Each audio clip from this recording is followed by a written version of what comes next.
Olá, bem-vindos no Divã da Six. Agora a gente vai falar sobre desilusão, fobias e obesidades. Coisas que às vezes dentro de um casamento a gente encontra tão notoriamente, né? O próximo e-mail aqui é da Vivi. Ela fala o seguinte: casei-me há 4 anos e tenho um filho muito legal. Acontece que não aguento mais essa vidinha de casada. Passo o dia inteiro no serviço de casa e à noite só vejo novela enquanto meu marido não chega. O pior é que ele chega sempre muito tarde e embriagado. Eu queria sair, ir ao cinema, dançar um pouco, mas meu marido diz que o lugar de mulher casada é em casa. Tenho muita vontade de me separar dele para sentir de novo aquelas coisas gostosas que a gente sente quando ama alguém. Ao mesmo tempo, tenho medo de enfrentar a vida sozinha. Será que você poderia me ajudar a pensar? Vem cá, Vivi, vamos pensar o seguinte. Será que sou eu que tenho a chave para a sua liberdade ou será que é você mesmo que tem a liberdade dentro de si? Quando você diz aqui no parágrafo, gostaria de sentir aquelas coisas gostosas que a gente sente quando ama alguém, você está me dizendo que não ama mais o seu marido. Essas coisas gostosas que a gente sente quando é livre. E não só quando a gente ama, mas quando a gente ama primeiro a nós mesmos. Acho que a gente vai ter que chegar a um acordo sobre o significado da palavra casamento. Será que é estar casado com alguém? Será que é ter subido ao altar um dia de véu e grinalda e dito sim? Será que é ter assinado papéis diante de um juiz e ter montado a casa? Será que é viver com um parceiro no mesmo teto, discutindo as contas da empregada, as despesas e a educação dos filhos? Estes são, sem dúvidas, aspectos exteriores do casamento que constituem um palco para a grande trama onde se desenvolve o cenário chamado casamento. Entendo bem o enredo. Às vezes algumas historinhas mudam, né? Mas os enredos são absolutamente parecidos. Admito que para haver um casamento deve estar presente todas as condições. O papel assinado em cartório, complicações jurídicas, compromisso público, sacramentos, juras diante do altar. Tudo isso ajuda a evitar que na primeira crise conjugal, no primeiro tédio, na primeira tentação, um membro do casal saia de casa em desabalada carreira. Porque quando a pessoa às vezes se separa, ela sai abalada, né? Ela sai correndo. Desconfio desses amores em que cada um mora do seu lado. Não estou dizendo que não possa ser um amor amigo, um amor gostoso, um amor fecundo. No entanto, jamais poderá alcançar a profundidade de um amor que resistiu ao dia a dia, às contas, às dificuldades cotidianas que enfrentam sobre o mesmo teto. A meu ver, estar casada é muito mais do que isso. Quando você casa com alguém, está admitindo ser essa pessoa a pessoa mais íntima do seu compartilhamento. E isso não é fácil. Logo de saída, cada pessoa é diferente da outra. Duas não enxergam a vida da mesma maneira. Não gostam das mesmas coisas, não são embaladas pela mesma melodia afetiva e não têm a mesma história psíquica. Por isso, estar casado implica transigir, na exata medida da transigência do outro. Implica curtir a melodia afetiva do outro, na medida que ele curte a nossa.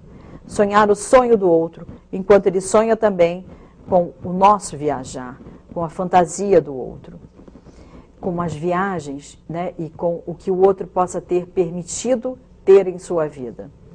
O decidido é o mútuo e recíproco. Para estar casado é preciso generosidade. Grave bem essa palavra, ser generoso com o parceiro. Os egoísmos recíprocos envenenam qualquer relação e acabam literalmente com ela. Em cada ser, conforme se está, tem suas poucas esperanças. A intimidade que existe entre um casal deve ser cerimoniosa, o que não implica que cada um trate o outro com um grau de homenagem, mas que ele se vista de grande importância. Que sempre o seu parceiro seja alguém importante na sua vida. Se não for assim, não há cotidiano que resista. Não é só pelo simples fato de você preparar o prato para ele, mas é toda essa alegria com que você compartilha com ele até as coisas mais febris ou as coisas mais tristes. No que quer dizer rotina que destrói um casamento. E que casamento não há rotina? Não é o pijama, também não é o bobinho na cabeça, né? Tem as mulheres com bobinho e creme na cabeça. Não é o que põe tudo na água abaixo. Não são os sentimentos do tipo pijama e bobinhos no cabelo. Bem, por seu e-mail sou obrigada a dizer que simplesmente você não é casada, porque não se vê casada. Nem há 4 anos, nem há 4 dias. Na verdade, você sempre esteve separada. Separada pelo que você pensa. Separada sobre o seu desejo de oficializar essa separação para procurar uma outra pessoa e se casar pela primeira vez. Ou você prefere arregaçar as mangas e tentar se casar com seu marido mesmo. É uma questão de escolha. Você também terá trabalho. Não existe nenhuma relação que não te dê trabalho. Sabendo que terá que enfrentar intermináveis conversas, noite adentro, sem troca de ideias, e saiba que realmente há uma necessidade de fantasia e paixão pelo outro. E não há uma união possível sem que se passe por essas etapas. Há mais uma coisa. Não pense que casamento é uma creche para criança ou um asilo para idosos desamparados. Uma pessoa que não saiba enfrentar a vida não pode se casar, pois psicologicamente ainda não abandonou as suas fraldas. Trocar de creche ou de asilo dificilmente dará certo. Logo, a primeira providência a se fazer é tratar de crescer. Um grande beijo para você, Vivi. Bem, o próximo e-mail é da Rebeca, ela diz o seguinte: socorro, não estou mais aguentando. Há 3 anos, toda a minha atividade é voltada para as prendas do lar. Vivo um casamento em crise, uma enorme solidão, um sentimento de desvalorização muito forte, distante da minha família e dos meus amigos. Não tenho lazer, não tenho distração e a única alegria é minha filha. Não sei o que é viver sem trocar de roupa, julgando-me, colocando peças que não são minhas. Não, esse não é mais o meu modo de agir. Não sou moralista, mas comento a maneira como criam seus filhos, como tratam os maridos, esse tipo de coisa. Depois fico numa terrível depressão, uma vergonha de me olhar no espelho. Que mediocridade, meu Deus, ficar olhando para a vida dos outros. Estou batalhando um emprego para ocupar um espaço vazio, mas está muito difícil. Olhei-me outro dia no espelho e falei bem alto: fofoqueira. Briguei comigo e não me dá forças. Tenho baixa autoestima e muito baixo astral. Bem, geralmente as pessoas fofoqueiras sempre estão interessadas na vida alheia porque não têm uma vida própria, né, Rebeca? É assim que acontecem as coisas. Se existe uma intuição universal na qual ninguém escapa, é a fofoca. Até hoje não conheci nenhuma pessoa que não fosse fofoqueira. Em qualquer grupinho social, a fofoca sempre corre, até nas sociedades psicanalíticas. O tal de vou te contar uma coisa no pé do ouvido é uma coisa que não acaba mais. A vida de todo mundo é dura, é difícil e cheia de frustração, de sonhos desfeitos, de ilusões arrasadas. E quando uma pessoa está sofrendo, é difícil constatar e horrível constatar que isso agrava mais o seu sofrimento. Portanto, quem está sofrendo é bom achar que todo mundo anda muito mal. Mal é muito consolo, como diziam meus sábios avós. Porque quando você diz assim, eu não estou bem, mas existe a vida de outro que está pior que a minha, eu me consolo com isso. Infelizmente, o ser humano é feito dessas cascas. Ele precisa que o outro esteja sofrendo mais que ele. E por isso essa coisa da fofoca. Você já reparou como vendem os jornais que alardeiam crimes? E que diante de tanta truculência o leitor se leva a uma vida duríssima, respira aliviado e diz: a minha vida poderia ser pior. Lembrando agora do caso da Elisa Samúdio, né, você podia dizer, poderia ter sido a minha filha. Então, assim, a gente se alivia com a dor alheia. Portanto, a tentação da fofoca humana normal é compreensível. O problema é que essa tentação pode tomar proporções assustadoras. E a pessoa nem sequer ser generosa na emoção e no desprendimento profundo. Sabe por quê? Porque quando a vida é passada de maneira frustrada demais, não adianta as válvulas de escape de uma outra frustração. É preciso combater as causas do que traz a infelicidade para si e o que faz essa pessoa cometer tantos delitos quanto os delitos da fofoca.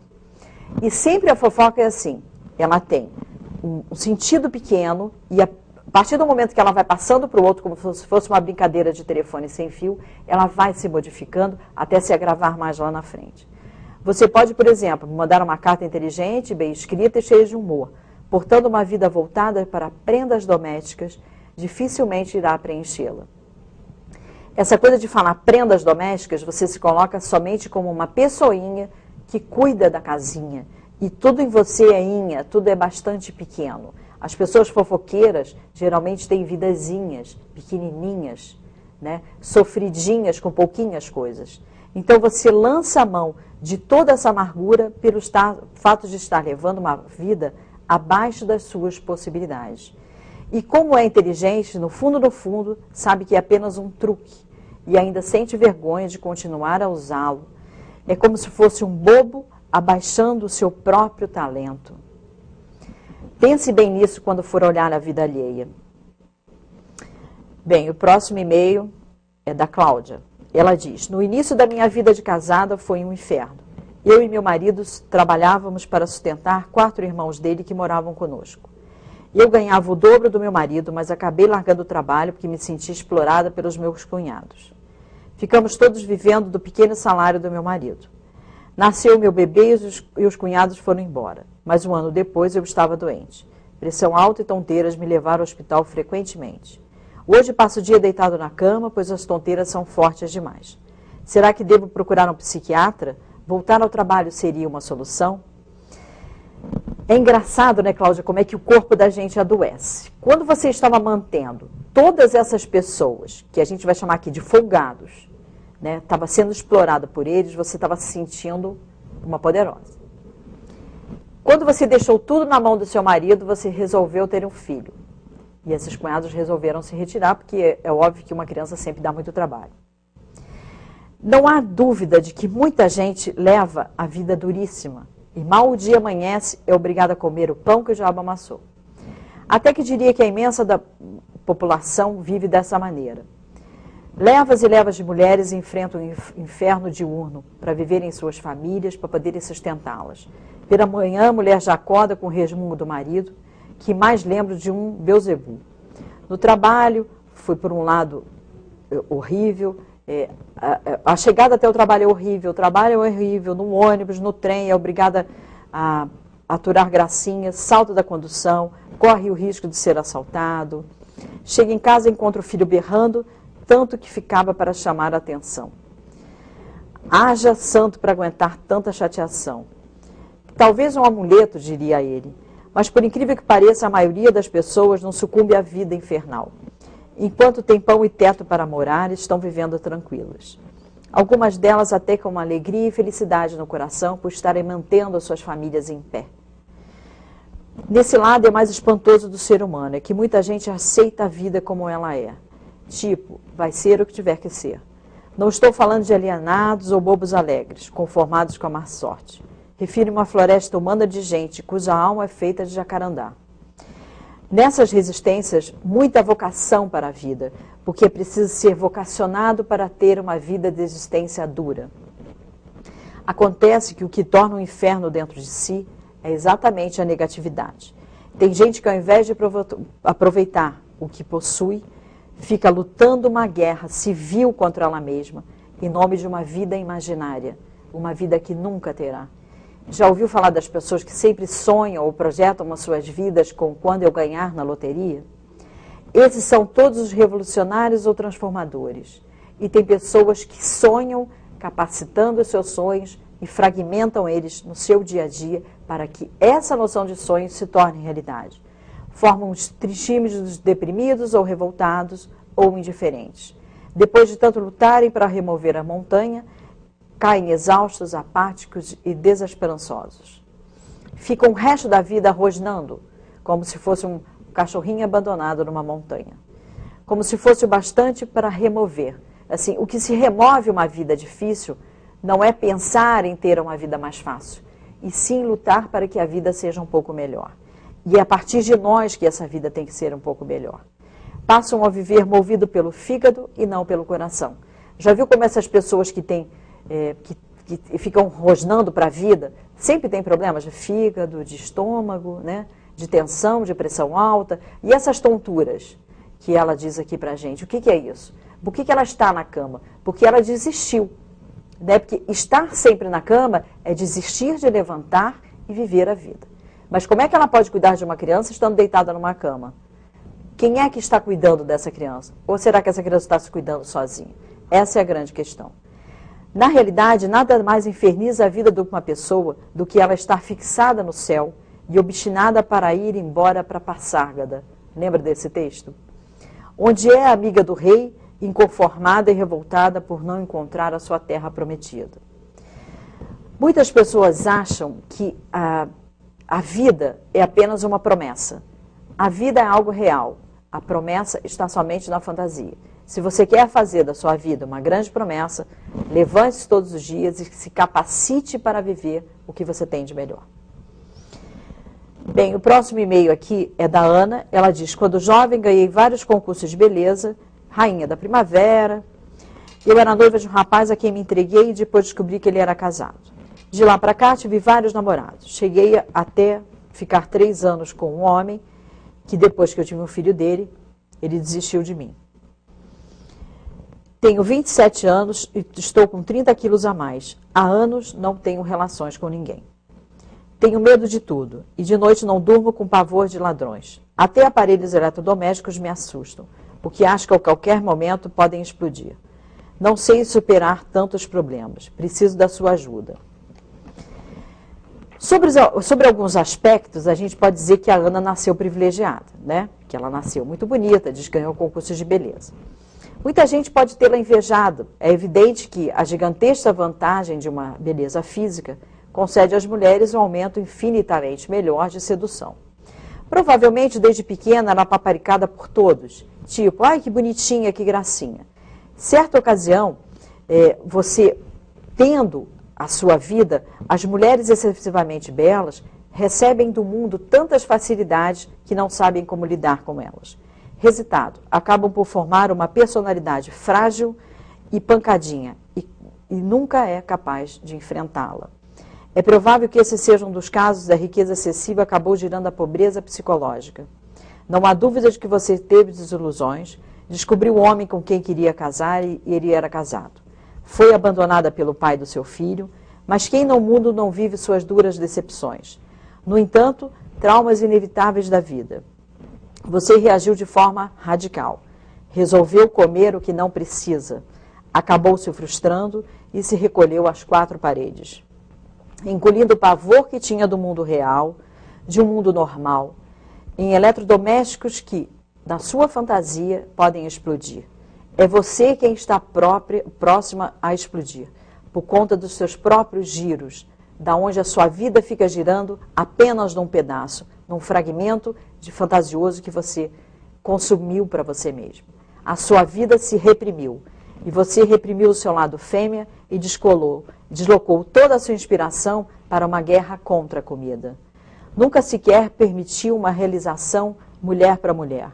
Quando as emoções mais intensas chegam, você resolve que o seu apetite é enorme, apenas pela comida. O seu apetite de viver não está mais aí. Ele já foi saciado. Nada de saladas, comidas aguadas ou sem sabor. Nada de dieta. O apetite se volta quando o mundo está quente de coisas relevantes. Quando sobram altas taxas de açúcar, mas onde quase sempre falta aquilo que a pessoa mais busca. Você está buscando para si, Ana, na verdade, compreensão e afeto. Deixe de engolir coisas desnecessárias. Engula a sua própria vida e faça dela a sua boa digestão. Muito obrigada por vocês que acompanham. Anotem aí de novo o e-mail, r61@hotmail.com. Quero mandar um beijo especial para o pessoal da Climec, para a Claudinha, minha grande amiga, e para a Hanna, que eu encontrei ontem em frente ao Hospital São José, que me abraçou com muito carinho. Para a Márcia e o Jobson, que estão sempre atentos, e para as minhas amigas, né, e colegas aqui da Terê TV. Um grande abraço para vocês, fiquem com Deus, até o próximo programa. Muito obrigada.